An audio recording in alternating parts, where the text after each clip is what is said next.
मैंने जब दोबारा प्रलय महाविनाश से पहले के समय में वापसी की तो सबसे पहला काम यही किया कि अपनी सारी जमा पूंजी खर्च करके 10 साल से बंद पड़े एक भूमिगत शॉपिंग मॉल को खरीद लिया। सबने कहा कि मैं पागल हो गया हूँ, यहाँ तक कि ब्रोकर भी मेरा मजाक उड़ाते हुए बोला कि मैं बेवकूफ हूँ। निर्माण टीम का मुखिया उस अंधेरे प्रवेश द्वार के सामने खड़ा होकर भी खुद को रोक नहीं पाया और पूछ बैठा, बॉस इस भूतिया जगह में तो चूहे भी रहना नहीं चाहते, आपने इसे खरीदा ही क्यों? मैं बस हल्का सा मुस्कुरा दिया। मैंने कोई जवाब नहीं दिया क्योंकि सिर्फ मैं ही जानता था कि 7 दिन बाद प्रलय आने वाला है। उस समय पूरी दुनिया पर एक भयंकर बर्फबारी छा जाएगी, लेकिन वह साधारण बर्फ नहीं होगी। उस बर्फ में एक अज्ञात रोगाणु होगा। यदि वह खुली त्वचा को छू ले या घाव, नाक अथवा मुंह के रास्ते शरीर में प्रवेश कर जाए तो हल्के मामलों में तेज बुखार और बेहोशी होगी, जबकि गंभीर मामलों में इंसान पूरी तरह अपनी चेतना खो देगा और केवल जीवित लोगों पर हमला करने वाला संक्रमित बन जाएगा। और यह तो प्रलय की सिर्फ शुरुआत होगी। बर्फ गिरने के बाद पूरी दुनिया का तापमान लगातार गिरता जाएगा, -30 डिग्री, फिर -50 डिग्री और अंत में -80 डिग्री से भी नीचे स्थिर हो जाएगा। इसके बाद बिजली व्यवस्था ठप हो जाएगी, संचार पूरी तरह बंद हो जाएगा और शहरों की हीटिंग व्यवस्था भी खत्म हो जाएगी। जो धरती कभी चहल पहल से भरी रहती थी वह कुछ ही दिनों में नरक बन जाएगी। उस समय पैसे बेकार कागज बन जाएंगे, सोने की भी कोई कीमत नहीं रहेगी। असल में इंसान की जान बचाने वाली चीजें होंगी, गर्म पानी, भोजन, दवाइयां और ईंधन। एक कप गर्म पानी के बदले सोने की अंगूठी मिल सकती थी। एक बिस्कुट की टिकिया के लिए कभी घमंड से जीने वाले लोग अपनी सारी इज्जत छोड़ देते और कोयले की एक बोरी तो पूरी इमारत के लोगों को एक दूसरे का दुश्मन बना देती। और यह भूमिगत शॉपिंग मॉल, जिसे आज हर कोई बेकार समझ रहा था, पूरे शहर का आखिरी शरण स्थल बनने वाला था। पिछले जन्म में मैं बर्फ गिरने के 6 महीने बाद मर गया था। उस समय मैं अपनी मंगेतर लिंग युएवेई की रक्षा के लिए अपनी जान तक दांव पर लगा चुका था। मैंने अपना आखिरी गर्म कपड़ा उसे दे दिया, आखिरी कटोरी गर्म सूप भी उसी को पिला दी, यहाँ तक कि उसके लिए बुखार की दवा लाने के लिए मैं बर्फीले तूफान में 3 किलोमीटर पैदल चला था। लेकिन आखिर में उसी ने अपने हाथों से सुरक्षित ठिकाने का दरवाजा खोल दिया और मेरे 6 महीने से छिपाकर रखे सारे सामान का पता झो यान को बता दिया। उस रात झो यान लगभग 10 से अधिक बचे हुए लोगों को लेकर मेरे सुरक्षित ठिकाने में घुस आया। उन्होंने मेरा खाना छीन लिया, मेरी दवाइयां छीन ली और मेरे जिंदा रहने की आखिरी उम्मीद भी छीन ली। जबकि लिंग युएवेई मेरी जान की बाजी लगाकर लाए गए गर्म कपड़े पहनकर झो यान के पीछे खड़ी थी और मुझे ठंडी नजरों से देख रही थी। लू चेन, मुझे दोष मत दो, सामान इतना ही है, मैं हमेशा तुम्हारे साथ जिंदा नहीं रह सकती। इतना कहकर उसने मुझे बाहर धक्का दे दिया। -80 डिग्री से भी कम तापमान वाली बर्फ मेरे चेहरे पर गिर रही थी। मैं तुरंत नहीं मरा। मैंने अंदर से डिब्बा बंद खाना खोलने की आवाजें सुनी। मैंने जो यान को हंसते हुए कहते सुना, ऐसा निकम्मा आदमी अब तक जिंदा रहा, यही उसकी किस्मत थी। लिंग युएवेई ने उसका विरोध नहीं किया, वह बस हल्का सा मुस्कुरा दी। उसी पल मुझे समझ आया कि इस दुनिया में सबसे ठंडी चीज बर्फ नहीं बल्कि इंसान का दिल होता है। जब मैंने दोबारा आंखें खोली तो मैं प्रलय आने से ठीक 7 दिन पहले लौट चुका था। मोबाइल की स्क्रीन पर अब भी लिंग युएवेई का संदेश दिखाई दे रहा था। लू चेन, मेरी माँ ने कहा है कि शादी के लिए सुरक्षा का एहसास होना चाहिए। पहले घर मेरे नाम कर दो, वैसे भी हम जल्द ही एक परिवार बनने वाले हैं। इतनी सी ईमानदारी भी नहीं दिखा सकते क्या? इन शब्दों को देखकर मैंने मोबाइल उल्टा रख दिया। पिछले जन्म में मैंने उसी की तथाकथित सुरक्षा के लिए अपने माता पिता का छोड़ा हुआ घर उसके नाम कर दिया था। लेकिन प्रलय आने के बाद उसी घर को उसने सौदेबाजी का साधन बनाकर झो यान की सुरक्षा हासिल कर ली। इस जन्म में भी वह मेरा घर चाहती है। सपने देखती रहे। मैं तुरंत संपत्ति के कागज लेकर बैंक पहुंचा। 3 घंटे बाद घर गिरवी रखकर आरण मिल गया। उसके बाद मैंने अपने सारे शेयर और म्यूचुअल फंड बेच दिए। माता पिता की छोड़ी हुई कई दुकानें भी बेच दी। कार और सारी कीमती संग्रहित वस्तुएं भी कम दाम पर बेच डाली। आखिरकार मेरे हाथ में कुल 8 करोड़ से अधिक रुपए आ गए। लेकिन मैंने तुरंत सामान खरीदना शुरू नहीं किया, क्योंकि मैं अच्छी तरह जानता था कि चाहे कितना भी सामान क्यों न हो, अगर उसे सुरक्षित रखने की जगह नहीं है तो वह अंत में किसी और के काम आएगा। इसलिए सबसे पहले मैंने उस भूमिगत शॉपिंग मॉल के मालिक से संपर्क किया। पिछले जन्म में ही मैंने उसकी संपत्ति की पूरी जानकारी निकाल ली थी। उस पर कोई गिरवी नहीं थी, कोई कर्ज का विवाद नहीं था, न ही मालिकाना हक को लेकर कोई कानूनी झगड़ा था। उसकी एकमात्र समस्या यह थी कि उसकी जगह बहुत सुनसान थी और वह बहुत वर्षों से खाली पड़ा था, इसलिए कोई उसे खरीदना नहीं चाहता था। वह जगह 10 साल पहले एक भूमिगत बाजार के रूप में बनाई गई थी, लेकिन कारोबार न चलने के कारण वह हमेशा के लिए बंद हो गई। ऊपर का प्रवेश द्वार टूट फूट चुका था, नीचे नमी और अंधेरा था, आसपास भी लोगों की आवाजाही नहीं थी। दूसरों की नजर में वह सिर्फ एक बेकार बोझ था, लेकिन मैं जानता था कि उसके नीचे 3 मंजिलें थीं। मुख्य ढांचा बेहद मजबूत था, वेंटिलेशन सिस्टम पूरी तरह मौजूद था, वहाँ एक स्वतंत्र पानी का कुआं भी था और सबसे महत्वपूर्ण बात, उसे मूल रूप से नागरिक सुरक्षा बंकर के रूप में बनाया गया था। उसका मुख्य ढांचा, वेंटिलेशन पाइपलाइन, जल निकासी प्रणाली और कुछ बैकअप बिजली की लाइनें अब भी सुरक्षित थीं। मुझे उसे शून्य से बनाने की जरूरत नहीं थी, बस उसे बंद करना, मजबूत बनाना और फिर से चालू करना था। थोड़े से बदलाव के बाद वह प्राकृतिक रूप से एक आदर्श प्रलय किला बन सकता था। जैसे ही मालिक ने सुना कि मैं उसे खरीदना चाहता हूँ, उसकी आंखें चमक उठी। युवक दीपक, क्या तुम सच में उस भूतिया जगह को खरीदना चाहते हो? हाँ, जब यह बना था तब इस पर 5 करोड़ से भी ज्यादा खर्च हुआ था। अगर तुम सच में लेना चाहते हो तो 8 करोड़ नहीं, 8 मिलियन युआन में मैं पूरी संपत्ति और भूमिगत पार्किंग सहित तुम्हें दे दूंगा। मैंने कहा 5.8 मिलियन युआन। मालिक एक पल के लिए चौंक गया। मैंने आगे कहा, आज ही अनुबंध होगा, आज ही पूरा भुगतान कर दूंगा। वह कुछ सेकंड चुप रहा, फिर जोर से अपनी जांघ थपथपाई। सौदा पक्का। उसके लिए वह भूमिगत शॉपिंग मॉल पिछले 10 सालों से एक बोझ बन चुका था। हर साल उसका रखरखाव और दूसरे खर्च उसके गले की हड्डी बने हुए थे। अब जब कोई उसे खरीदने को तैयार था तो वह तो मानो उसी रात कागज मेरे हाथ में थमाना चाहता था। अनुबंध पर हस्ताक्षर करने के बाद मैंने तुरंत 5.8 मिलियन युआन का भुगतान कर दिया। मालिक मुझे ऐसे देख रहा था जैसे मैं कोई मूर्ख हूँ, लेकिन उसे क्या पता था 7 दिन बाद 5.8 मिलियन युआन तो दूर, अगर कोई मुझे पूरे शहर के बीचों बीच बनी एक गगनचुंबी इमारत भी दे देता तब भी मैं इस भूमिगत शॉपिंग मॉल को नहीं छोड़ता। अनुबंध पूरा होते ही मैंने तुरंत एक निर्माण टीम बुला ली। मेरी केवल एक ही शर्त थी, 7 दिनों के भीतर इस भूमिगत शॉपिंग मॉल को एक असली प्रलय किले में बदल देना। मैंने योजना बनाई, भूतल प्रवेश स्तर को ऊर्जा आपूर्ति क्षेत्र और रक्षा बफर जोन में बदला जाए। भूमिगत दूसरी मंजिल को भंडारण क्षेत्र, कोल्ड स्टोरेज और चिकित्सा गोदाम में बदला जाए। भूमिगत तीसरी मंजिल को रहने के क्षेत्र में बदला जाए। प्रवेश द्वार पर 3 मिश्र धातु एलॉय के दंगारोधी दरवाजे लगाए जाए। सभी मार्गों पर अलगाव बैरियर और इलेक्ट्रॉनिक कंट्रोल वाले दरवाजे लगाए जाए। सभी खुले हुए खिड़की दरवाजे पूरी तरह बंद कर दिए जाए। हवा निकालने वाले सभी वेंट पर फिल्टर सिस्टम और सुरक्षा अवरोधक लगाए जाए। निगरानी कैमरे हर एक अंधे कोने को कवर करें। निर्माण टीम के मुखिया ने मेरी सारी मांगे सुनने के बाद चेहरा हरा पड़ गया। बॉस, आप शॉपिंग मॉल की मरम्मत करवा रहे हैं या कोई शरण स्थल बना रहे हैं? मैंने उसकी ओर देखा। पैसे काफी हैं? काफी? बहुत ज्यादा हैं। अगर पैसे पूरे मिले तो शरण स्थल क्या, मैं आपके लिए पूरा भूमिगत महल भी बना दूं। मैंने उसी समय 50 लाख की अग्रिम राशि दे दी। मोबाइल पर पैसे आने का संदेश देखते ही उसके चेहरे का संदेह तुरंत उत्साह में बदल गया। बॉस, निश्चिंत रहिए, 7 दिनों के भीतर काम पूरा करके दूंगा। भूमिगत किले के निर्माण की व्यवस्था करने के बाद मैंने असली खरीदारी शुरू की। खाने की चीजें, पीने का पानी, रोजमर्रा का सामान, ईंधन, ठंड से बचाने वाला सामान, जान बचाने वाली चीजें, प्रलय में जिसकी भी जरूरत पड़ सकती थी मैं सब कुछ खरीद रहा था। ईंधन गुप्त रूप से खरीदा, दवाइयाँ गुप्त रूप से जमा की, भोजन अलग अलग गोदामों में इकट्ठा किया, दरवाजे, निगरानी प्रणाली और सुरक्षा उपकरण सब कुछ सर्वोच्च स्तर का लगाया। खास तौर पर नमक, एंटीबायोटिक, बुखार की दवा और कीटाणुनाशक सामग्री। 7 दिन बाद नमक का एक छोटा पैकेट भी अनगिनत लोगों को लड़ने पर मजबूर कर देगा। एंटीबायोटिक की एक डिब्बी प्रलय में दूसरी जिंदगी के बराबर होगी। मैंने सुपरमार्केट के रद्द किए गए ऑर्डरों का जमे हुए मांस का बड़ा स्टॉक खरीद लिया। बीफ, मेमने की पसलियां, चिकन लेग, झींगे और तरह तरह के फ्रोजन फूड, सभी के पास वैध प्रमाण थे। बस ऑर्डर रद्द होने की वजह से वे कोल्ड स्टोरेज में जगह घेर रहे थे। प्रभारी ने देखा कि मैं एक ही बार में 20 ट्रकों का माल खरीद रहा हूँ तो उसकी आंखें चमक उठी। भाई, क्या आप सचमुच यह सब खरीद रहे हैं? हाँ, इतना सारा सामान, आपके पास इसे रखने की जगह है? मैंने सिर हिलाया। कोल्ड स्टोरेज पहले से तैयार है। उसे क्या पता था, उसके लिए यह केवल स्टॉक खाली करना था, लेकिन मेरे लिए यह आने वाले कई वर्षों की जिंदगी थी। बर्फ गिरने के बाद शहर की बिजली चली जाएगी, सुपरमार्केट लूट लिए जाएंगे, सारी लॉजिस्टिक व्यवस्था पूरी तरह ठप हो जाएगी। उस समय आधा किलो जमे हुए मांस के लिए भी लोग जान देने को तैयार होंगे। रात 8 बजे 20 रेफ्रिजरेटेड ट्रक एक एक करके भूमिगत शॉपिंग मॉल में पहुंचे। बीफ, मेमने की पसलियां, चिकन लेग, झींगे और फ्रोजन फूड के डिब्बे लगातार कोल्ड स्टोरेज में पहुंचाए जाने लगे। निर्माण टीम के लोग यह सब देखकर दंग रह गए। टीम लीडर खुद को रोक नहीं पाया और बोला, बॉस, क्या आप कोई बड़ा सुपरमार्केट खोलने वाले हैं? मैंने हल्की मुस्कान के साथ कहा, प्रलय के बाद कोल्ड स्टोरेज सबसे ज्यादा लूटे जाने वाली जगह बनेगा और मेरे पैरों के नीचे बना यह भूमिगत किला पूरे शहर की सबसे सुरक्षित जगह होगा। अगले कुछ दिनों में पहले का ठंडा और सीलन भरा भूमिगत शॉपिंग मॉल पूरी तरह बदल गया। ऊर्जा क्षेत्र, भंडारण क्षेत्र, चिकित्सा क्षेत्र और रहने का क्षेत्र पूरी तरह अलग अलग तैयार हो गए। डीजल जनरेटर, बैटरी बैंक और ईंधन भंडारण स्वतंत्र बिजली लाइन से जोड़ दिए गए। चाहे पूरे शहर की बिजली व्यवस्था पूरी तरह बंद हो जाए, यहाँ बिजली सामान्य रूप से चलती रहेगी। भूमिगत तीसरी मंजिल का रहने वाला हिस्सा भी मेरी इच्छा के अनुसार पूरी तरह तैयार हो गया। शयन कक्ष, रसोई, चिकित्सा कक्ष, जिम, निगरानी कक्ष, रोपण कक्ष, सब कुछ मौजूद था। जल पुनर्चक्रण प्रणाली और वायु शुद्धिकरण प्रणाली सामान्य रूप से चल रही थी। यहाँ तक कि एक छोटा सा निजी थिएटर भी बना हुआ था। मैं सिर्फ जिंदा नहीं रहना चाहता था, मैं आराम से जिंदा रहना चाहता था। पिछले जन्म में मैंने बहुत कष्ट झेले थे। फफूंद लगी रोटी, बर्फ जैसी जमी हुई गंदी पानी, दूसरों के छोड़े हुए बचे खुचे खाने, उन चीजों को मैं इस जन्म में फिर कभी छूना नहीं चाहता था। उलटी गिनती के आखिरी दिन की रात निर्माण टीम ने आखिरी दंगारोधी दरवाजा भी लगा दिया। टीम लीडर ने भारी दरवाजे पर हाथ मारा और गर्व से बोला, लो बॉस, इस दरवाजे की चिंता मत कीजिए। आम आदमी तो क्या, अगर कोई कार से भी टक्कर मार दे तब भी यह नहीं टूटेगा। मैंने उस भारी मिश्र धातु के दरवाजे को देखा और संतोष से सिर हिलाया। कार से तो यह सचमुच नहीं टूटेगा, लेकिन आज रात के बाद इसे टक्कर मारने वाले शायद कारें नहीं होंगी। बाकी भुगतान करने के बाद पूरी निर्माण टीम चली गई। भारी दंगारोधी दरवाजा धीरे धीरे बंद हुआ। टक, पूरे भूमिगत शॉपिंग मॉल का बाहरी दुनिया से संपर्क पूरी तरह कट गया। मैं निगरानी कक्ष में खड़ा था। मेरे सामने दर्जनों स्क्रीन एक साथ जल उठी। मुख्य प्रवेश द्वार, आपातकालीन मार्ग, वेंटिलेशन आउटलेट, भूमिगत पार्किंग और आसपास की कई सड़कें। मैंने पहले ही छिपे हुए कैमरे, सड़क के लैंप, छोड़े हुए बिजली के खंभों और विज्ञापन बोर्डों के पीछे लगवा दिए थे। पास की कई दुकानों के निगरानी कैमरों की फीड भी मैंने पैसे देकर पहले ही अपने सिस्टम से जोड़ ली थी। इस समय सारी तस्वीरें बिल्कुल साफ मेरे सामने दिखाई दे रही थी। भूमिगत किला पूरी तरह तैयार हो चुका था। सारी सामग्री भी पूरी तरह अंदर पहुंच चुकी थी। भूमिगत दूसरी मंजिल के गोदामों में एक के बाद एक रैक रोशनी के नीचे शांत खड़े थे। अनाज, डिब्बा बंद भोजन, कंप्रेस्ड फूड,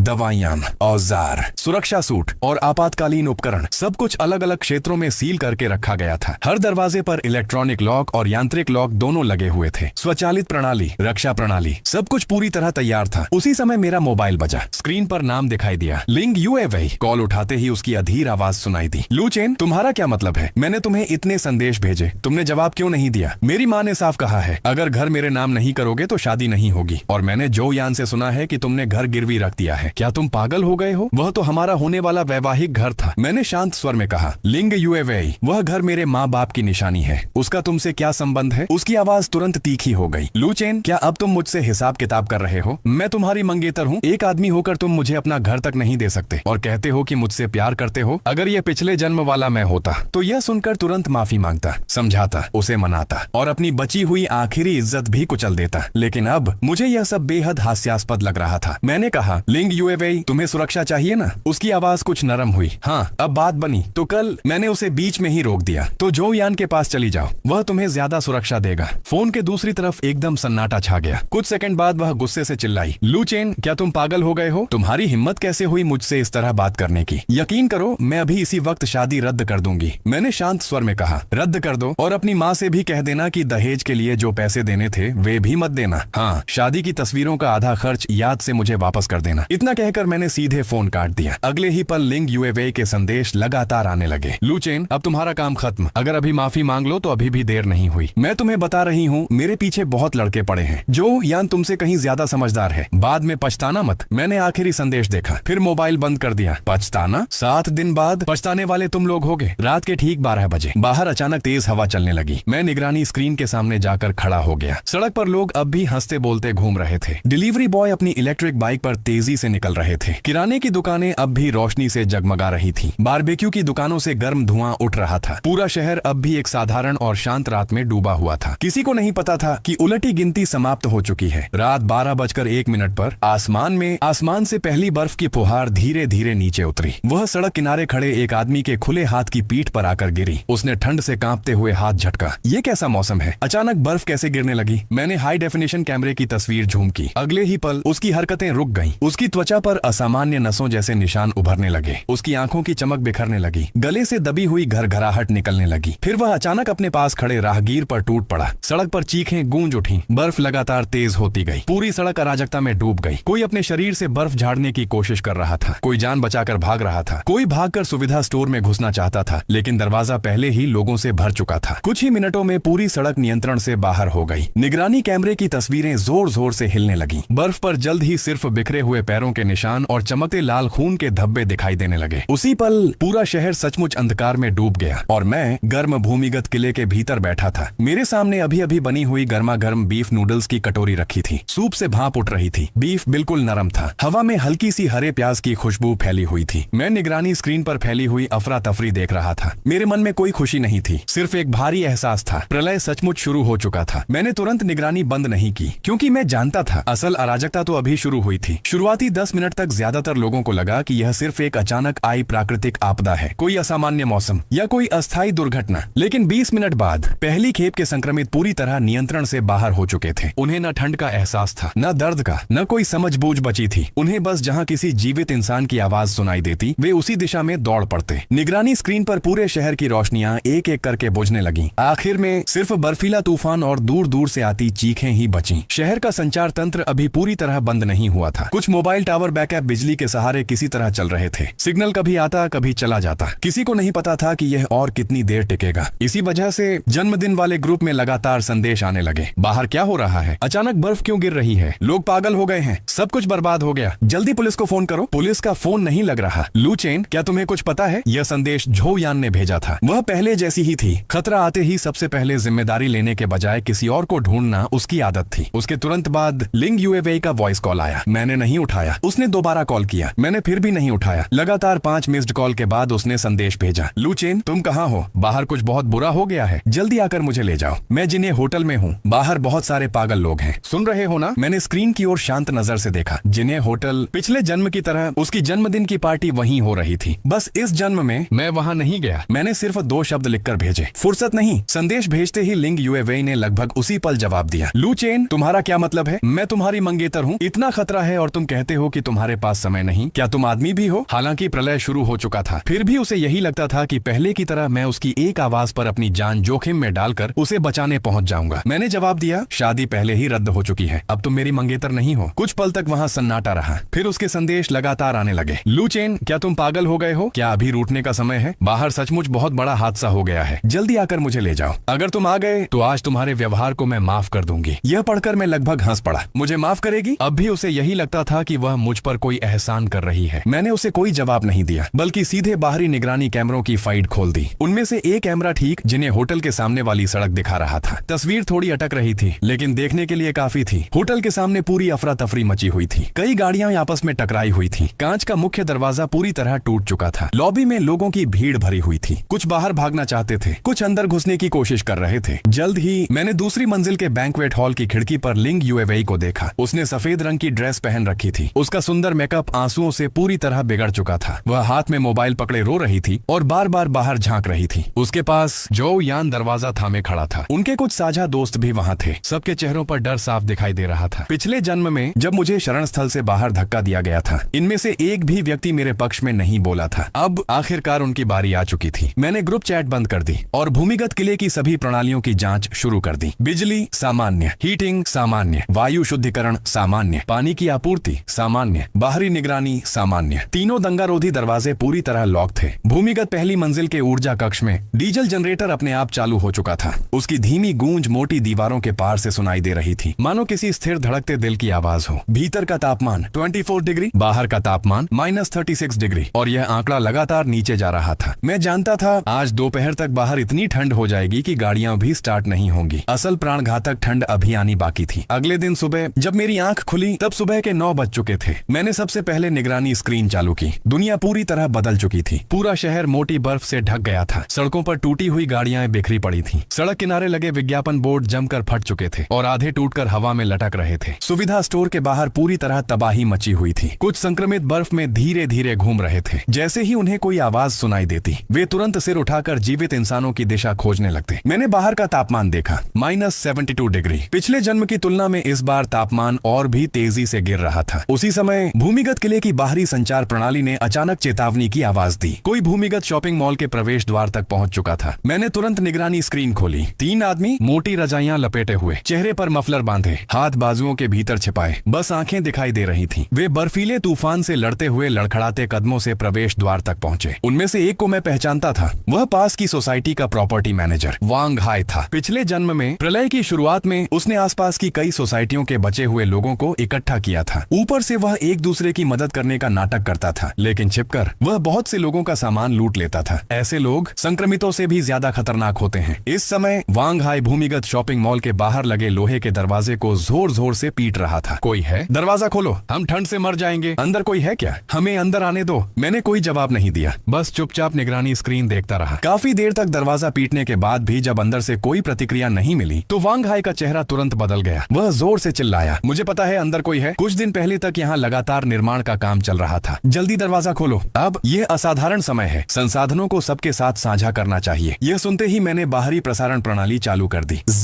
हल्की विद्युत ध्वनि के साथ मेरी आवाज बाहर लगे लाउडस्पीकर से गूंज उठी। क्यों? वांग हाई ने सिर उठाकर कैमरे की ओर देखा। तुम कौन हो? फिर जैसे उसे अचानक कुछ याद आ गया। अरे तुम वही बेवकूफ हो जिसने कुछ दिन पहले यह भूमिगत शॉपिंग मॉल खरीदा था। मैंने शांत स्वर में पूछा, अभी तुम्हें लगता है कि मैं बेवकूफ हूँ? वांग हाई का चेहरा तमतमा गया। उसके साथ खड़े 2 आदमियों ने दरवाजे के ऊपर लगे कैमरे की ओर देखा, फिर उस भारी दंगारोधी दरवाजे को देखा। उनकी आंखों का भाव तुरंत बदल गया। उन्हें समझ आ गया कि इस जगह को पहले ही पूरी तरह मजबूत बनाया जा चुका है। पिछले कुछ दिनों से लगातार यहाँ सामान पहुंचाया जा रहा था। वांग हाई ने तुरंत अपना लहजा बदल लिया। भाई लू, हम सब आसपास के ही लोग हैं, बाहर इतना खतरा है, तुम हमें यूं मरने के लिए तो नहीं छोड़ सकते। पहले हमें अंदर आने दो ताकि थोड़ा गर्म हो सके। चिंता मत करो, हम मुफ्त में नहीं रहेंगे, आगे चलकर हम सब मिलकर इस जगह की रक्षा करेंगे। मैंने जवाब दिया, मैं तुम्हें रास्ता बता सकता हूँ। पूर्व की ओर 300 मीटर पर एक सामुदायिक अस्पताल है, वहाँ दीवारें ज्यादा मजबूत हैं और कई दरवाजे हैं, कुछ समय तक हवा से बच सकते हो। उत्तर की ओर 500 मीटर पर एक भूमिगत पार्किंग है, उसका प्रवेश द्वार यहाँ से ज्यादा आसान है। अगर अभी चले जाओ तो अब भी मौका है, अगर यही दरवाजा पीटते रहे तो सिर्फ संक्रमितों को अपनी ओर बुलाओगे। लेकिन वांग हाई ने मेरी एक भी बात नहीं सुनी। उसने कैमरे की ओर उंगली दिखाकर गाली देते हुए कहा, मुझे बेवकूफ मत बनाओ, तुम बस हमें यहाँ से भगाना चाहते हो। जब सरकारी बचाव दल आएगा सबसे पहले तुम्हारी शिकायत मैं ही करूंगा। मैंने उसके पीछे तेज होती बर्फीली हवा की ओर देखा, मेरी आवाज और ठंडी हो गई। तो पहले इतना जिंदा रहना कि बचाव दल के आने तक पहुंच सको। मेरी बात पूरी होते ही दूर से एक भारी गुर्राहट सुनाई दी। वांग हाई और उसके साथ खड़े तीनों लोग एक साथ ठिठक गए। निगरानी स्क्रीन पर धीरे धीरे कई डगमगाती आकृतियां दिखाई देने लगी। उनके शरीर पर बर्फ जमी हुई थी, आंखों की पुतलियां पूरी तरह काली थीं। वांग हाई की आवाज तुरंत बदल गई, लूचेन जल्दी दरवाजा खोलो, जल्दी खोलो। मैंने दरवाजा नहीं खोला क्योंकि मैं अच्छी तरह जानता था एक बार पहली सुरक्षा परत खोल दी तो उसके बाद अनगिनत मुसीबतें अंदर चली आएंगी। बाहरी बफर जोन अभी पूरी तरह संक्रमण मुक्त नहीं किया गया था। अगर कोई भी व्यक्ति बर्फ में मौजूद रोगाणु लेकर अंदर आ गया तो पूरा भूमिगत किला नष्ट हो सकता था। मैंने आखिरी बार चेतावनी दी, पूर्व की ओर भागो, अभी भी समय है। इतना कहकर मैंने प्रसारण बंद कर दिया। बाहर वांग हाई पागलों की तरह दरवाजा पीटता रहा, लेकिन दंगारोधी दरवाजा बिल्कुल नहीं हिला। अगले ही पल कई काली परछाइयां बर्फीले तूफान को चीरती हुई उसके पास पहुंच गईं। निगरानी स्क्रीन जोर से हिलने लगी। मैंने आगे नहीं देखा, इसलिए नहीं कि मेरा दिल पिघल गया था, बल्कि इसलिए क्योंकि प्रलय पहले ही जवाब दे चुका था। सिर्फ इसलिए कि तुम जोर जोर से चिल्लाओ। कोई अपनी जान जोखिम में डालकर तुम्हें बचाने के लिए बाध्य नहीं हो जाता, और सिर्फ इसलिए कि तुम नैतिकता का सहारा लेकर किसी पर दबाव डालो। कोई अपनी जीवित रहने की उम्मीद तुम्हें सौंपने के लिए मजबूर नहीं हो जाता। दोपहर 12 बजे, बाहर का तापमान -86 डिग्री। बर्फ अब भी लगातार गिर रही थी। पूरा शहर मोटी बर्फ के नीचे दफन हो चुका था। सड़कों पर अब लगभग कोई जीवित इंसान दिखाई नहीं देता था, सिर्फ संक्रमित बर्फ पर धीरे धीरे चलते रहते। उनकी हरकतें पिछली रात से भी ज्यादा जकड़ी हुई थी, लेकिन उनकी सुनने की क्षमता पहले से कहीं तेज हो चुकी थी। अचानक एक कार का अलार्म बज उठा। 10 सेकंड भी नहीं बीते थे कि आसपास की 10 से ज्यादा काली आकृतियां उसी दिशा में दौड़ पड़ी। मैंने यह दृश्य देखा और हल्का सा भौहें सिकोड़ लीं। बिल्कुल मेरी यादों की तरह बर्फ के रोगाणु से संक्रमित ये राक्षस लगातार विकसित होते रहेंगे। पहले दिन वे सिर्फ तेज आवाजों की ओर आकर्षित होंगे, तीसरे दिन से वे हल्की सी आवाज और इंसानों की गर्मी को भी महसूस करने लगेंगे। 7वें दिन उनमें ऐसे परिवर्तित संक्रमित भी पैदा होंगे जो दीवारों पर चढ़ सकते होंगे और दरवाजों को तोड़ सकते होंगे। इसका मतलब था मेरे भूमिगत किले को 7 दिनों के भीतर पहली असली परीक्षा से गुजरना होगा, और वह परीक्षा बहुत जल्दी सामने आ गई। दोपहर 2 बजे निगरानी कैमरे में भूमिगत शॉपिंग मॉल के बाहर वाली सड़क पर लोगों का एक समूह दिखाई दिया। करीब 20 से ज्यादा लोग, उनमें पुरुष भी थे और महिलाएं भी। कुछ लोग सामान घसीट रहे थे, कुछ अपनी पीठ पर बैग लादे हुए थे। शायद वे पास की सोसाइटी के भूमिगत पार्किंग से होते हुए यहाँ तक पहुंचे थे। सबने डाउन जैकेट, रजाइयां, प्लास्टिक की बरसाती और यहाँ तक कि पर्दे भी अपने शरीर पर लपेट रखे थे। चेहरे मफलरों से ढके हुए थे। आंखों के सामने पारदर्शी प्लास्टिक की अस्थायी ढाल लगी हुई थी। फिर भी उनकी भौहों और पलकों पर मोटी बर्फ जम चुकी थी। कुछ लोगों के हाथों और गर्दन पर असामान्य काले धब्बे उभर आए थे। उनकी दरारों से खून रिस रहा था। सबसे आगे वांग हाई ही चल रहा था। वह अभी तक जिंदा था, लेकिन अब उसकी आंखों में सुबह से भी ज्यादा पागलपन था। उसके साथ कुछ युवा पुरुष भी थे। उनके हाथों में लोहे की रॉड, रिंच और अग्निशमन कुल्हाड़ियां थीं। स्पष्ट था वे मदद मांगने नहीं आए थे, वे दरवाजा तोड़वाने आए थे। मैंने बाहरी प्रसारण प्रणाली चालू की। रुक जाओ, मेरी आवाज बाहर लगे स्पीकर से गूंज उठी। भीड़ अचानक शांत हो गई। यहाँ से चले जाओ। भीड़ में से तुरंत कोई रोते हुए चिल्लाया, तुम इतने निर्दयी कैसे हो सकते हो? हमें बस थोड़ा सा अंदर आकर गर्म होने दो। इतनी बड़ी जगह पर अकेले रहोगे? तुम्हें इसका पाप नहीं लगेगा? वांग हाई ने मौका देखकर ऊंची आवाज में कहा। सबने सुन लिया। इसके पास जगह भी है, सामान भी है, हीटिंग भी है, लेकिन फिर भी यह हमें अंदर नहीं आने दे रहा। ऐसे समय में भी निजी संपत्ति की बात कर रहा है। इसमें जरा भी इंसानियत नहीं है। मैं शांतिपूर्वक उसे देखता रहा। मानना पड़ेगा, वांग हाई लोगों को भड़काने में माहिर था। उसे पता था कि अकेले वह अंदर नहीं जा सकता, इसलिए उसने पूरी भीड़ को अपने साथ जोड़ लिया। अगर मैं दरवाजा न खोलूं तो सबकी नजरों में मैं ही खलनायक बन जाऊंगा। लेकिन यह तरीका अब मुझ पर काम नहीं करता था। मैंने कहा, पहली बात, यह भूमिगत शॉपिंग मॉल मेरा है। दूसरी बात, यहाँ अभी इतने लोगों को अलग अलग रखने की व्यवस्था पूरी नहीं हुई है। तीसरी बात, तुम लोगों में कुछ के शरीर पर पहले ही काले धब्बे दिखाई दे चुके हैं। अगर तुम जबरदस्ती अंदर आए तो यहाँ मौजूद हर इंसान संक्रमित हो जाएगा। चौथी बात, दरवाजे पर जितना ज्यादा शोर करोगे, संक्रमित उतनी ही जल्दी यहाँ पहुंच जाएंगे। मैंने फिर वही रास्ता बताया। पूर्व की ओर 300 मीटर सामुदायिक अस्पताल, उत्तर की ओर 500 मीटर भूमिगत पार्किंग। अगर जिंदा रहना चाहते हो तो संक्रमितों के आने से पहले तुरंत निकल जाओ। यही यही मेरी आखिरी चेतावनी है। लेकिन वांग हाई संतुष्ट नहीं हुआ। वह ठंडी हंसी हंसा। इसकी बातों में मत आना, यह सब हमें भगाने के लिए कह रहा है। इसके अंदर जरूर बहुत सारा सामान छिपा हुआ है। अगर हम सब मिलकर धक्का मारेंगे तो यह दरवाजा खोलने पर मजबूर हो जाएगा। कुछ युवा आदमी तुरंत आगे बढ़ाए। उन्होंने लोहे की रॉड और अग्निशमन कुल्हाड़ियों से बाहरी लोहे के दरवाजे पर जोर जोर से वार करना शुरू कर दिया। ठाए ठाए ठाए। खाली सड़क पर लोहे की टकराहट की तेज आवाज दूर दूर तक फैल गई। मैंने आखिरी बार चेतावनी दी, मत तोड़ो, यह शोर संक्रमितों को यहाँ ले आएगा। लेकिन वांग हाई ने जैसे सुना ही नहीं, बल्कि और जोर से चिल्लाया, सब लोग मिलकर चिल्लाओ, इसे दरवाजा खोलना ही पड़ेगा। ये हमारी मौत अपनी आंखों के सामने नहीं देख पाएगा। भीड़ उसके बहकावे में आ गई। दरवाजा खोलो, दरवाजा खोलो, दरवाजा खोलो। नारे बर्फीले तूफान में दूर तक गूंजने लगे। मैंने फिर एक शब्द भी नहीं कहा, बस स्क्रीन बदल दी। मैंने निगरानी स्क्रीन बदलकर सड़क के दोनों ओर लगे कैमरों की तस्वीर देखी। जैसा मैंने सोचा था, दूर भटक रहे कुछ संक्रमित धीरे धीरे सिर उठाने लगे। फिर दूसरा, तीसरा, पांचवा।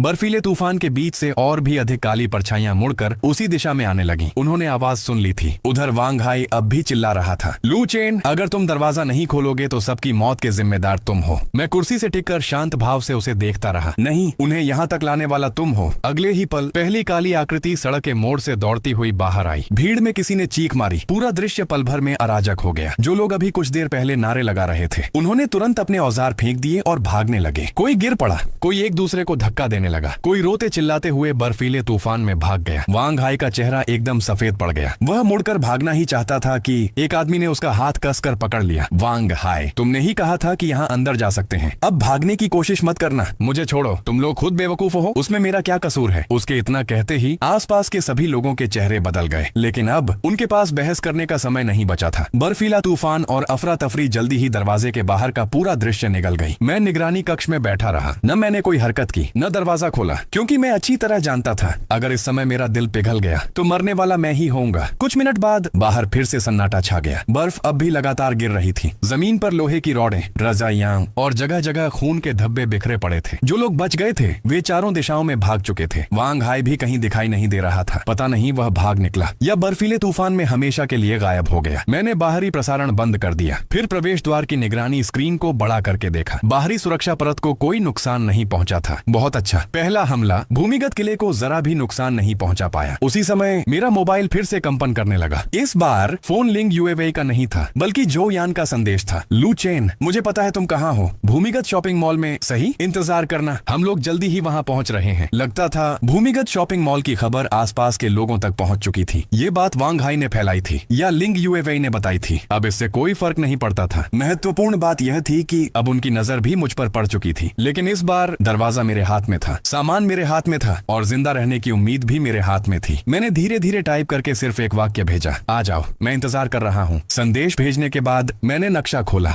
जिन्हें होटल से भूमिगत शॉपिंग मॉल की सीधी दूरी 1 किलोमीटर से भी कम थी। बीच में एक छोड़ी हुई भूमिगत सुरंग भी थी। अगर पहले की बात होती तो कार से कुछ ही मिनटों में पहुंचा जा सकता था। लेकिन अब उस 1 किलोमीटर के रास्ते में बर्फीला तूफान था, भीषण ठंड थी, संक्रमित थे और नियंत्रण खो चुकी भीड़ थी। उनके लिए जिंदा यहाँ तक पहुँचना इतना आसान नहीं था। दोपहर 3:30 बजे जिन्हें होटल की दिशा में लगे बाहरी कैमरे ने आखिरकार लोगों की धुंधली परछाइयां पकड़ ली। बर्फ बहुत तेज थी। मैं रास्ते का हर हिस्सा साफ नहीं देख पा रहा था। वे कभी किसी चौराहे के कैमरे में दिखाई देते तो कभी बर्फ में पूरी तरह गायब हो जाते। जो यान, लिंग यूएवी और उनके कुछ साझा दोस्त मुश्किल से भूमिगत शॉपिंग मॉल की ओर बढ़ रहे थे। उन्होंने होटल के गोदाम से निकाली गई रजाइयां, मेजपोश और प्लास्टिक की बरसातियां अपने शरीर पर लपेट रखी थी। चेहरे पर चादरें और मफलर बंधे थे। हाथ पैरों पर प्लास्टिक रैप, टेप और कचरे के थैले लपेटकर अस्थायी सुरक्षा बनाई गई थी। फिर भी हर बार जब वे किसी नए कैमरे में दिखाई देते, उनकी संख्या थोड़ी और कम हो चुकी होती। कुछ लोग चल नहीं पा रहे थे और रास्ते के किनारे की दुकानों में रुक गए। कुछ भूमिगत पार्किंग में छिप गए और फिर कभी साथ नहीं आए। जब वे आखिरकार भूमिगत शॉपिंग मॉल के पास पहुंचे तो शुरू के 10 से अधिक लोगों में से सिर्फ 7 लोग बचे थे। जो यान ने लिंग यूएवी की बाह पकड़ रखी थी। लिंग यूएवी का चेहरा कागज की तरह सफेद हो चुका था। पहले उसे अपनी सूरत की सबसे ज्यादा चिंता रहती थी। बिना बेहतरीन मेकअप के वह घर से बाहर नहीं निकलती थी। जूते पर जरा सी धूल लग जाए तो गुस्सा हो जाती थी। लेकिन अब उसका पूरा शरीर गंदगी और खून से सना हुआ था। बाल बिखरकर चेहरे से चिपक गए थे। वह किसी शरणार्थी जैसी दिखाई दे रही थी। मैं निगरानी कक्ष में बैठा चुपचाप उसे देखता रहा। मेरे मन में जरा भी दया नहीं उठी। जल्द ही उनके पीछे कई डगमगाती काली आकृतियां दिखाई देने लगी। जो यान ने भी उन्हें देख लिया। उसका चेहरा बदल गया। वह तुरंत तेजी से आगे बढ़ी। जल्दी, भूमिगत शॉपिंग मॉल बस सामने है, अंदर पहुंच गए तो बच जाएंगे। लिंग यूएवी के होंठ ठंड से नीले पड़ चुके थे। वह रोते हुए बोली, जो यान, मैं अब नहीं चल सकती। व्यक्ति जो यान ने पीछे मुड़कर उसकी ओर देखा। उसकी आंखों में साफ झुंझलाहट थी। ये नखरे करने का समय है क्या? लिंग यूएवेई एक पल के लिए स्तब्ध रह गई। पहले जो यान उसके सामने हमेशा बहुत नरम और ध्यान रखने वाला बनता था, उसे पानी देता, उसका सामान उठाता और मेरे सामने हमेशा समझदार और भला इंसान बनने का अभिनय करता था। लेकिन अब प्रलय शुरू हुए अभी ज्यादा समय भी नहीं हुआ था और उसका धैर्य पहले ही खत्म हो चुका था। लिंग यूएवेई को आखिरकार समझ आने लगा कि जो यान कभी उसका सहारा था ही नहीं। लेकिन अब बहुत देर हो चुकी थी। आधे घंटे बाद वे आखिरकार भूमिगत शॉपिंग मॉल के प्रवेश द्वार तक पहुंच गए। जो यान ने सिर उठाकर कैमरे की ओर देखा और बाहरी लोहे के दरवाजे को जोर जोर से पीटना शुरू कर दिया। लू चेन, दरवाजा खोलो, हम पहुंच गए हैं। लिंग यूएवेई ने भी सिर उठाया। उसकी आंखों से आंसू तुरंत बह निकले। लू चेन, मैं हूँ, मुझे पता है तुम अंदर हो, कृपया दरवाजा खोल दो।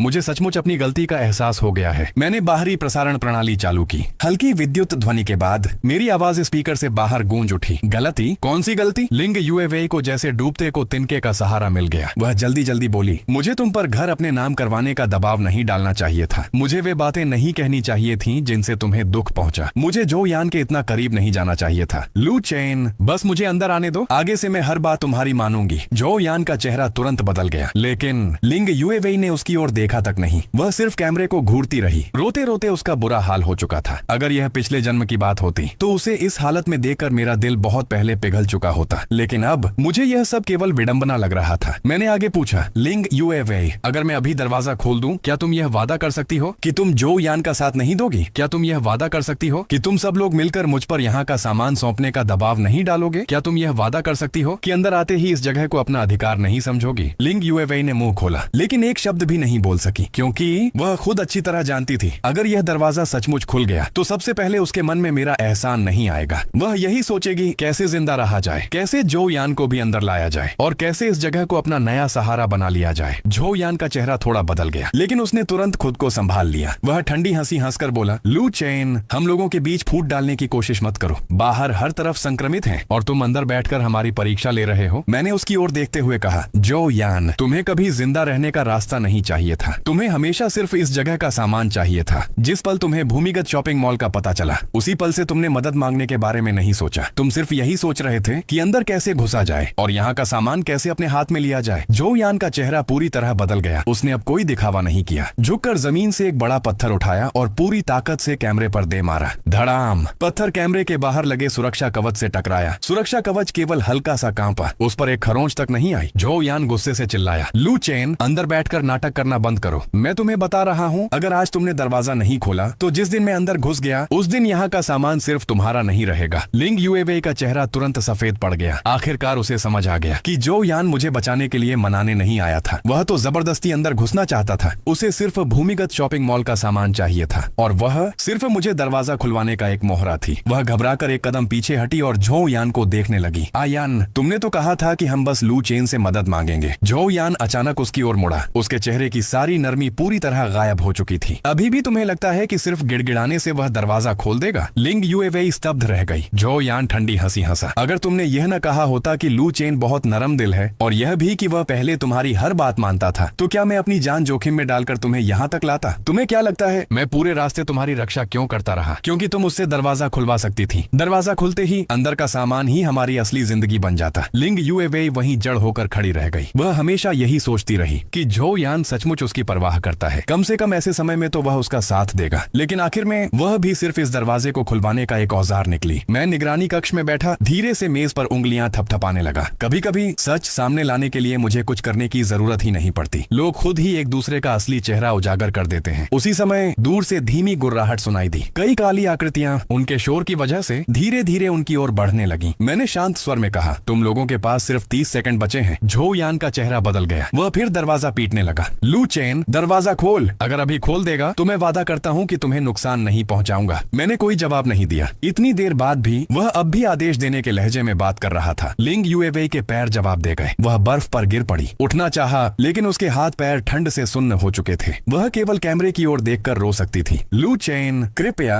मैं ऐसा नहीं चाहती थी। मुझे सचमुच अपनी गलती का एहसास हो गया है। मैंने उसे देखा। मेरे मन में न कोई संतोष था, न दया, सिर्फ एक शांत निष्कर्ष था। लिंग यूएवेई, मैंने तुम्हें कई मौके दिए थे, लेकिन हर बार तुमने किसी और को चुना। इस बार मैंने खुद को चुना है। वह पूरी तरह टूट गई। लू चेन, कृपया मुझे एक और मौका दे दो। मैंने फिर कोई जवाब नहीं दिया। दूर की काली आकृतियां और तेजी से पास आ रही रही थीं। आखिरकार जो यान घबरा गया। उसने पीछे देखा, फिर लिंग यूएवी की बाहों में दबे आपातकालीन बैग की ओर देखा। वह वही बैग था जो मैंने कुछ देर पहले बाहरी ड्रॉप बॉक्स से बाहर रखा था। उसमें कुछ कंप्रेस्ड बिस्कुट, 2 गर्म रखने वाले पैच और पास के अस्थायी शरण स्थलों का नक्शा था। लिंग यूएवी उसे ऐसे पकड़े हुई थी मानो वही उसकी आखिरी उम्मीद हो। अचानक जो यान उसकी ओर झपटा। तुम क्या कर रहे हो? लेकिन जो यान ने उसकी ओर देखा तक नहीं। उसने बैग छीनने की कोशिश की, फिर मुड़कर भागने लगा। उसी पल लिंग यूएवी को पूरी तरह समझ आ गया। आखिरी क्षण तक जो यान सिर्फ खुद को बचाना चाहता था। वह लड़खड़ाते हुए उसके पीछे भागी, उसके कपड़ों को कसकर पकड़ लिया। जो यान, तुम मुझे छोड़कर नहीं जा सकते। जो यान पीछे मुड़ा। उसका चेहरा पूरी तरह क्रोध से भरा था। दूर हटो, दूर हटो। उसने जोर से उसे धक्का दिया। लिंग यूएवी फिर बर्फ में गिर पड़ी। उसकी बाहों में दबा आपातकालीन बैग भी जो यान ने झपट कर छीन लिया। लिंग यूएवी स्तब्ध रह गई। जो यान, ये तो लू चेन ने मुझे दिया था। लेकिन जो यान बिना रुके भागता रहा। बैग के भीतर कंप्रेस्ड बिस्कुट थे, गर्म रखने वाले पैच थे और अस्थायी शरण स्थल तक पहुंचने का नक्शा था। वह सब उनके यहाँ से निकलने के बाद जिंदा बचने की आखिरी उम्मीद थी। लेकिन जो यान ने एक बार भी पीछे मुड़कर लिंग यूएवी को नहीं देखा। लिंग यूएवी बर्फ पर पड़ी रही। वह जो यान को दूर भागते हुए देखती रही। उसी क्षण शायद उसे आखिरकार सब समझ आ गया। जो यान ने कभी उसे बचाने के बारे में सोचा ही नहीं था। उसे सिर्फ वही चीज चाहिए थी जो उसकी अपनी जान बचा सके, और वह सिर्फ इस दरवाजे को खुलवाने का एक साधन थी। वह प्रलय से नहीं हारी, वह संक्रमितों से भी नहीं हारी। वह हारी अपनी लालच और अपने विश्वासघात से। लिंग यूएवी ने बड़ी मुश्किल से सिर उठाया। ठीक उसी समय उसकी नजर कैमरे पर पड़ी। उसने होंठ हिलाए मानो कुछ कहना चाहती हो, लेकिन बर्फीला तूफान इतना तेज था कि मैं कुछ भी सुन नहीं सका। निगरानी स्क्रीन कुछ पल के लिए झिलमिलाई, फिर कई काली आकृतियां बर्फ में से उसकी ओर बढ़ती दिखाई दी। मैंने आगे देखना बंद कर दिया, बस उस कैमरे की फीड बंद कर दी। कुछ मिनट बाद बाहरी माइक्रोफोन में सिर्फ हवा की आवाज बची थी। जो यान की ओर से फिर कोई संदेश नहीं आया। लिंग यूएवी की चैट भी फिर कभी नहीं जली। अगली सुबह मैंने फिर प्रवेश द्वार का कैमरा खोला। दंगारोधी दरवाजे के बाहर सिर्फ वही ठंड से बचाने वाला कोट पड़ा था जो कभी मैंने लिंग यूएवी को दिया था। उसका आधा हिस्सा बर्फ में दब चुका था। मैंने उसे काफी देर तक देखा, फिर स्क्रीन बंद कर दी। उसी क्षण मेरे सीने पर पिछले पूरे जीवन से जमा नफरत आखिरकार समाप्त हो गई। अगली सुबह मैंने सड़क के मोड़ पर लगे बैकअप कैमरे की रिकॉर्डिंग खोली। जो यान बहुत दूर तक नहीं पहुंच पाया था। आपातकालीन बैग छीनने के बाद वह नक्शे में बताए गए अस्थायी शरण स्थल की ओर जाना चाहता था, लेकिन उसे डर था कि रास्ते में कोई उसका सामान छीन न ले। इसलिए उसने पूरे रास्ते बैग को कसकर पकड़े रखा। दूसरे बचे हुए लोगों से बचने के लिए उसने मेरे बताए सुरक्षित रास्ते की बजाय एक छोटी और नजदीकी गली चुन ली। पिछले जन्म में वही गली संक्रमितों से सबसे ज्यादा भरी रहती थी। निगरानी कैमरे में जैसे ही जो यान उस गली में घुसा, गली के भीतर कई काली आकृतियां धीरे धीरे उसकी ओर मुड़ गईं। उसे भी शायद खतरे का एहसास हो गया। वह तुरंत रुक गया और पीछे भागना चाहा, लेकिन अब बहुत देर हो चुकी थी। बर्फीले तूफान और छोड़ी हुई गाड़ियों के पीछे से और भी ज्यादा संक्रमित बाहर आने लगे। जो यान आपातकालीन बैग को सीने से लगाए लगातार पीछे हटने लगा, लेकिन गली के मुंह पर भी कई डगमगाती आकृतियां आ चुकी थीं। उसके बच निकलने का रास्ता पूरी तरह बंद हो चुका था। निगरानी स्क्रीन पर वह बेतहाशा पास के रोलिंग शटर को पीटने लगा, फिर भूमिगत शॉपिंग मॉल की दिशा में मुड़कर कुछ चिल्लाया, लेकिन दूरी बहुत ज्यादा थी। मैं कुछ सुन नहीं पाया। अगले ही पल कई काली आकृतियां एक साथ उसकी ओर झपट पड़ी। जो यान का शरीर पल भर में संक्रमितों की भीड़ में गुम हो गया। बर्फीले तूफान ने जल्दी ही गली के मुंह को ढक लिया और उसके आखिरी संघर्ष के निशान भी बर्फ में खो गए। उस दिन के बाद जो यान फिर कभी दिखाई नहीं दिया। मैंने वह निगरानी स्क्रीन भी बंद कर दी। कमरा फिर से शांत हो गया। बाहर बर्फीला तूफान था, संक्रमितों की धीमी गुर्राहट थी और पूरी तरह बिखर चुकी दुनिया थी, लेकिन यहाँ हीटिंग स्थिर चल रही थी। रोशनी चमक रही थी। मैं रसोई में गया, अपने लिए गर्म सूप का एक कटोरा भरा, एक घूंट पिया। उबलता हुआ सूप गले से उतरकर पेट तक पहुंचा। उसी क्षण मुझे पहली बार सचमुच एहसास हुआ, इस जीवन में मैं बच गया हूँ। उस दिन के बाद फिर कभी किसी ने वांग हाई या जो यान की तरह खुलकर मुझे दरवाजा खोलने के लिए मजबूर करने की हिम्मत नहीं की। वांग हाई लापता हो गया। जो यान फिर कभी दिखाई नहीं दिया। लिंग यूएवी भी उस भीषण बर्फीले प्रलय में हमेशा के लिए गायब हो गई। लेकिन मैं जानता था इसका मतलब यह बिल्कुल नहीं था कि खतरा समाप्त हो चुका है, बल्कि प्रलय की असली क्रूरता तो अब शुरू होने वाली थी। जब संचार पूरी तरह बंद हो गया तो पूरा शहर एक लंबे मृत सन्नाटे में डूब गया। मोबाइल पर अब कोई संदेश नहीं आता था। ग्रुप चैट आखिरी मदद की गुहार वाले संदेश पर ही रुकी रह गई थी। सिग्नल की पट्टियां पूरी तरह गायब हो चुकी थीं। शुरुआत के 2 दिनों तक मैं बीच बीच में मोबाइल खोलकर देख लिया करता था, लेकिन बाद में मैंने उसे दराज में बंद कर दिया। ये दुनिया अब ऐसी नहीं रही थी जहां सिर्फ एक मोबाइल से किसी से संपर्क किया जा सके। पहली बर्फबारी पूरे 15 दिनों तक लगातार चलती रही। उन 15 दिनों में बाहर का आसमान लगभग कभी उजला नहीं हुआ। दिन और रात का फर्क बस निगरानी कैमरों की तस्वीरों में दिखाई देने वाले हल्के से धूसर बदलाव तक ही सीमित रह गया था। बर्फ ने पूरी सड़क ढक दी। गाड़ियों की छतें दब गईं। इमारतों के निचले निकास पूरी तरह बंद हो गए और सड़क किनारे वे लोग भी बर्फ में दफन हो गए। आए जो समय रहते निकल नहीं पाए थे। सबसे ठंडे समय में बाहर का तापमान -80 डिग्री से भी नीचे चला गया। ऐसी ठंड में एक सामान्य इंसान ज्यादा देर बाहर जिंदा नहीं रह सकता था। 15 दिन बाद बर्फबारी आखिरकार कुछ कम होने लगी। तापमान भी धीरे धीरे बढ़कर -40 से 50 डिग्री के बीच पहुंच गया। आम लोगों के लिए यह अब भी जानलेवा ठंड थी, लेकिन कम से कम कुछ जीवित बचे लोगों को थोड़ी दूरी तक चलने का अवसर मिलने लगा। उन्हीं दिनों मैंने धीरे धीरे बर्फ में मौजूद उस अज्ञात रोगजनक के संक्रमण का नियम पूरी तरह समझ लिया। ये बर्फ ऐसी नहीं थी कि छूते ही इंसान तुरंत संक्रमित हो जाए। अगर कपड़ों के ऊपर से थोड़ी देर के लिए संपर्क हो तो अब भी बचने का मौका रहता था। असली खतरा तब था जब पिघली हुई बर्फ का दूषित पानी घाव,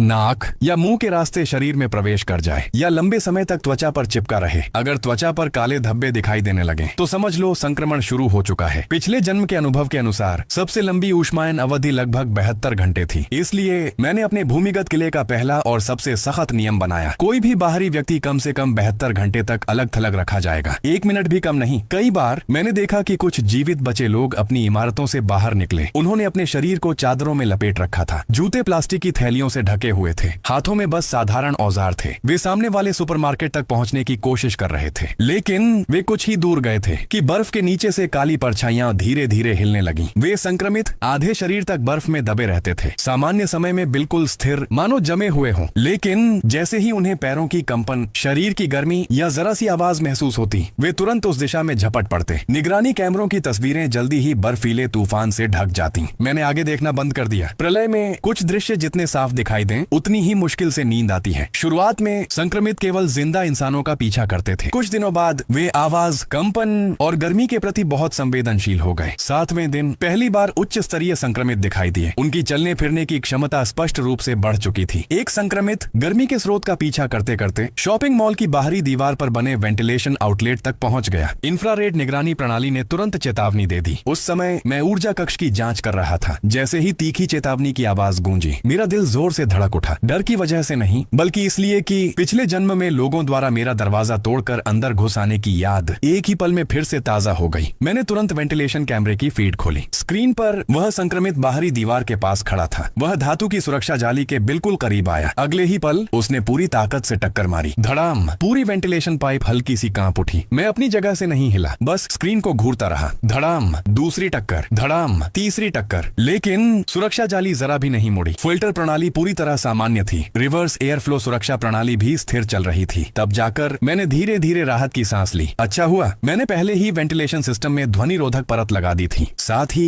हीट एक्सचेंज सिस्टम और नकली एग्जॉस्ट वेंट भी तैयार कर दिए थे। बाहर निकलने वाली हवा का तापमान बहुत कम था। उसकी आवाज भी लगभग पूरी तरह दब चुकी थी। वह संक्रमित सिर्फ कभी कभार बाहर निकलने वाली हल्की गर्मी से आकर्षित हुआ था। उसे असली प्रवेश द्वार नहीं मिला। पिछले जन्म में मेरे पास ऐसा एक भी दरवाजा नहीं था जो इंसानों को रोक सके, लेकिन इस जन्म में मैंने अपने लिए ऐसा किला बनाया था जो इस प्रलय को भी रोक सके। वह संक्रमित काफी देर तक बाहर घूमता रहा। आखिरकार शायद उसने अपना लक्ष्य खो दिया और धीरे धीरे कैमरे की सीमा से बाहर चला गया। उसके बाद के दिनों में और भी ज्यादा संक्रमित गर्मी और मशीनों से निकलने वाली कम आवृत्ति की आवाजों से आकर्षित होकर आने लगे। कुछ दरवाजे पर टक्कर मारते, कुछ बाहरी सुरक्षा जाल के पास खड़े रहते, कुछ प्रवेश द्वार के आसपास चक्कर लगाते। उनकी आवाज बहुत डरावनी थी, मानो कोई तेज धार वाली चीज दरवाजे के बाहर धीरे धीरे घसीट रहा हो। मैंने कभी निगरानी कैमरे बंद नहीं किए और न ही आवाज पूरी तरह म्यूट की, क्योंकि मुझे इसकी आदत डालनी ही थी। प्रलय सिर्फ इसलिए शांत नहीं हो जाएगा क्योंकि मैं डरता हूँ। मैं हर दिन तय कार्यक्रम के अनुसार जीता था। सुबह 7 बजे उठता, बिजली की जांच करता, ईंधन की जांच करता, जल पुनर्चक्रण प्रणाली देखता, हवा की फिल्टर प्रणाली जांचता, बाहर का तापमान दर्ज करता, संक्रमितों की गतिविधियों का रिकॉर्ड बनाता, फिर खाना खाता, व्यायाम करता, भंडारण क्षेत्र व्यवस्थित करता और भूमिगत तीनों मंजिलों का निरीक्षण करता। शुरुआती कुछ दिनों तक मुझे ठीक से नींद नहीं आती थी। आधी रात को जरा सी भी आवाज सुनाई देती तो मैं तुरंत जाग जाता।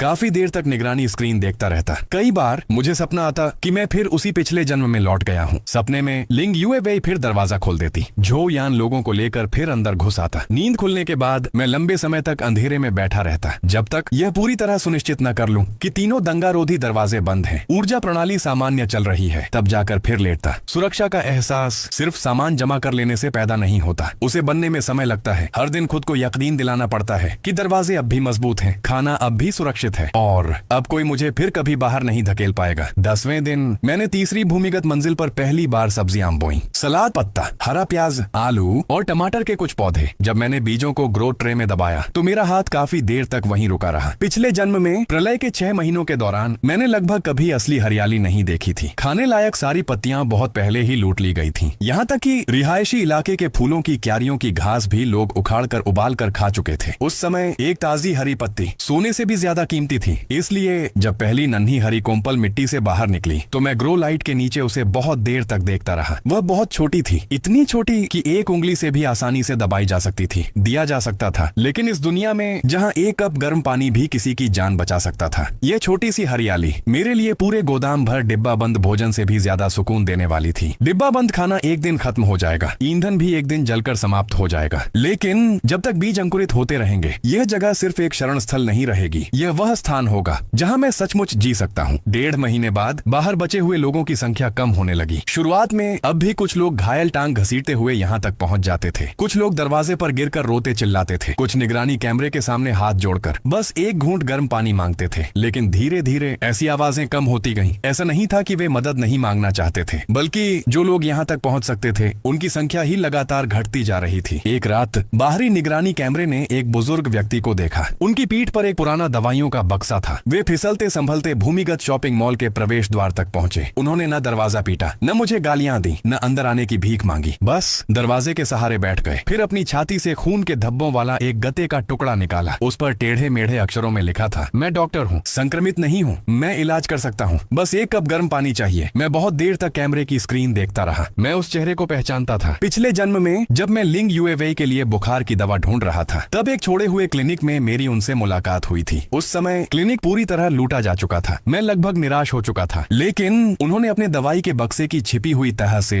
बुखार की आखिरी 2 गोलियां निकालकर मुझे दे दी थीं। ठंड से उनके हाथ कांप रहे थे। गोलियां कागज में लिपटी हुई थीं। कागज के किनारे भी घिस चुके थे। मैं वहीं स्तब्ध खड़ा रह गया था। आखिरकार उन्हीं 2 गोलियों ने लिंग यूएवी की जान बचाई थी, लेकिन उसे कभी पता नहीं चला कि वे गोलियां एक ऐसे बूढ़े डॉक्टर ने दी थीं जो खुद अपनी जिंदगी से बचाकर उन्हें संभाले हुए था। मैंने बाहरी प्रसारण प्रणाली चालू की और पूछा, क्या बर्फ का दूषित पानी सीधे तुम्हारे शरीर को छुआ है? बुजुर्ग ने सिर उठाया। उनकी आवाज इतनी बैठ चुकी थी कि मुश्किल से सुनाई दे रही थी। नहीं, सीधे संपर्क में नहीं आया। बांह पर चोट है, लेकिन कोई काला धब्बा नहीं है। मैंने तुरंत दरवाजा नहीं खोला। पहले मैंने बाहरी बफर जोन सक्रिय किया। पहला दरवाजा सिर्फ इतना खोला कि एक व्यक्ति अंदर जा सके। जैसे ही वे अंदर पहुंचे, पहला दरवाजा तुरंत बंद हो गया। उसके बाद बर्फ हटाने वाली एयर ब्लोअर प्रणाली चली। कीटाणुनाशक स्प्रे किया गया। उनके बाहरी कपड़ों को सील बंद करके अलग रखा गया। उन्हें एक बार इस्तेमाल होने वाला आइसोलेशन सूट और नया गर्म कपड़ा दिया गया। शरीर का तापमान जांचा गया। घाव की जांच की गई। वे पूरे 72 घंटे तक बाहरी बफर जोन में अलग थलग रहे। इन 72 घंटों के दौरान मैंने सिर्फ सामान पहुंचाने वाले स्लॉट से उन्हें पानी, कंप्रेस्ड बिस्कुट और बुनियादी दवाइयां दी। तीसरी रात यह सुनिश्चित होने के बाद कि उनमें संक्रमण का कोई लक्षण नहीं है, न तेज बुखार, न आक्रामक व्यवहार, तभी मैंने उन्हें पहली भूमिगत मंजिल के आइसोलेशन कक्ष में आने की अनुमति दी। मुझे देखते ही उन्होंने सबसे पहले यह नहीं पूछा कि क्या वे यहाँ रह सकते हैं, बल्कि उन्होंने मेडिकल रूम की ओर देखा और धीमी आवाज में पूछा, यहाँ क्या अभी भी इस्तेमाल करने लायक दवाइयाँ बची हैं? मैंने उनकी ओर देखा। वे हल्का सा मुस्कुराए। गलत मत समझना, मैं डॉक्टर हूँ। दवा देखते ही सबसे पहले मरीजों का ख्याल आता है। मैं उनके झुके हुए शरीर को बहुत देर तक देखता रहा। प्रलय बहुत से लोगों को राक्षस बना देता है, लेकिन कुछ लोग ऐसे भी होते हैं जो कभी नहीं भूलते कि वे पहले कौन थे। उस दिन के बाद मैंने हर आने वाले व्यक्ति को दरवाजे से लौटाना बंद कर दिया, लेकिन हर बार दरवाजा खोलने के अपने नियम थे। बाद में मैंने एक भाई बहन की भी जान बचाई। जब वह लड़का संक्रमितों से भागते हुए मॉल के पास पहुंचा, तब वह खुद लगभग गिरने वाला था। फिर भी उसने अपनी छोटी बहन को पूरी ताकत से सीने से लगाए रखा। दरवाजा खटखटाते समय उसने सिर्फ एक बात कही, भाई बहन को बचा लीजिए, मैं अंदर नहीं भी आऊं तो चलेगा। मैंने दोनों को बफर जोन में आने दिया। 72 घंटे के अलगाव के बाद दोनों सुरक्षित बच गए। जब वह लड़का होश में आया तो मेरे सामने घुटने टेकना चाहता था। मैंने उसे रोक दिया। तीसरा व्यक्ति वह मजदूर था जिसने निर्माण के समय मुझे सुरक्षा संबंधी कई बातें पहले ही बता दी थी। जब वह यहाँ पहुंचा तो उसकी एक टांग लगभग सुन्न हो चुकी थी। वह प्रसारण प्रणाली के माध्यम से बोला, बॉस, मैं कोई परेशानी नहीं करूंगा, मेरे पास सिर्फ यही मरम्मत के औजार हैं। अगर आप मुझे रख लें तो मैं पाइपलाइन और बिजली की लाइनें ठीक कर दूंगा। अगर नहीं रखना चाहते तो बस कोई ऐसी जगह बता दीजिए जहां हवा से बच सकूं। मैं बहुत देर तक चुप रहा। आखिरकार मैंने उसे भी बफर जोन में आने दिया। बुजुर्ग डॉक्टर ने पूरे 3 दिन इलाज करके उसकी टांग बचाई। घाव साफ करने के बाद वह आधे महीने तक आइसोलेशन कक्ष में पड़ा रहा। तब जाकर वह दोबारा चलने के लायक हुआ। उस दिन के बाद भूमिगत किले में सिर्फ मैं अकेला नहीं रहा, लेकिन उसी दिन से नियम भी आधिकारिक रूप से लागू हो गए। पहला नियम, रहने वाले क्षेत्र में प्रवेश से पहले